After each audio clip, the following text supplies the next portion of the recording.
Hi there. There you see. Hi, how's it going? We're called Muse. And you're watching WorMee.com.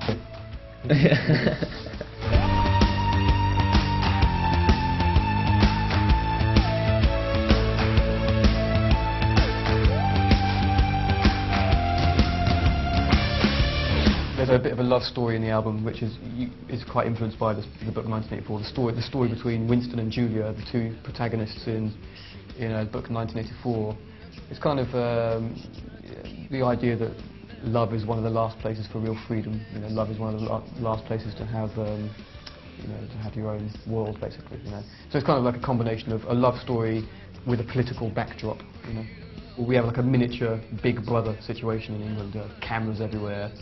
Being in England's been a bit like being like a miniature version of the book 1984, What's quite different about this album is we produced it by ourselves, and we didn't have a producer, so every single element, every single idea and note and every bit of inspiration has like solely come from us with no outside opinion at all.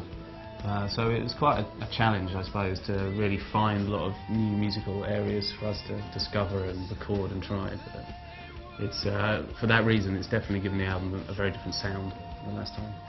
I think some of the sound of the album is approached in maybe a simpler way than last time.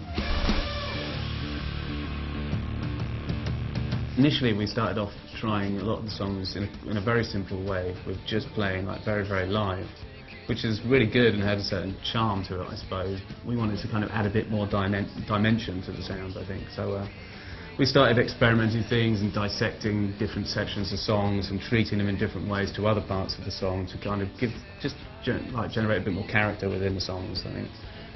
This album definitely sounds very different from the last album. Dom decided to do very much electronic drums, no acoustic drums. It was all electronic programmed, and Chris decided to play like a kind of like a slap bass, which is very weird.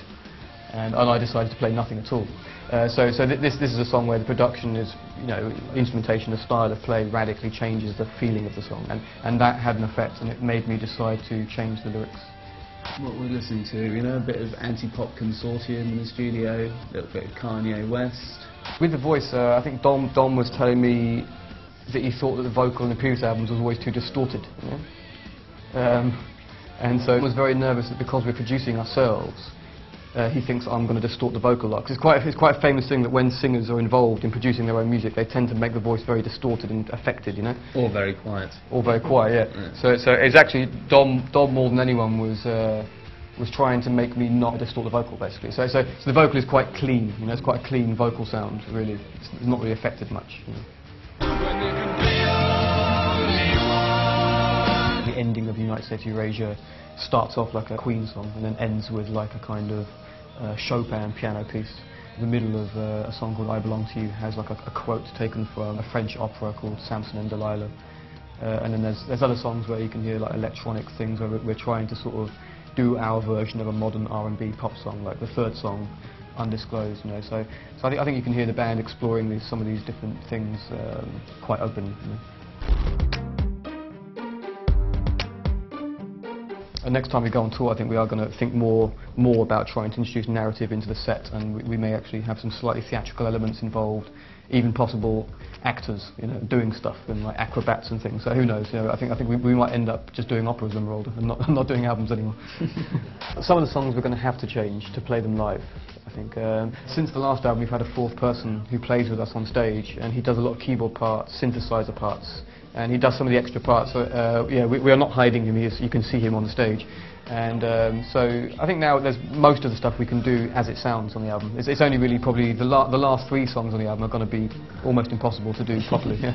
It's going to be really interesting to see how those songs develop, because right now we're in a point where we finished the album, we've heard it a lot, it's all mixed, but now it's the time to kind of let go and other people start listening to it, and then we start taking it all on the road. So it's going to be really interesting to see how the songs evolve and change over time.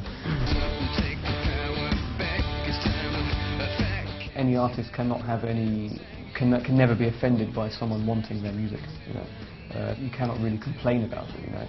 But obviously, what's happening is that the internet service providers are making a massive amount of money. Do you know what I mean? Like massive amount of profits. So I think there needs to be some kind of change in the way that record companies work with internet service providers. I think there has to be some kind of relationship, because the internet service providers are getting so much traffic, from people downloading stuff.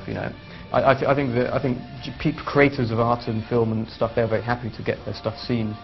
But of course, if it's all for free, then that means there's no money for production.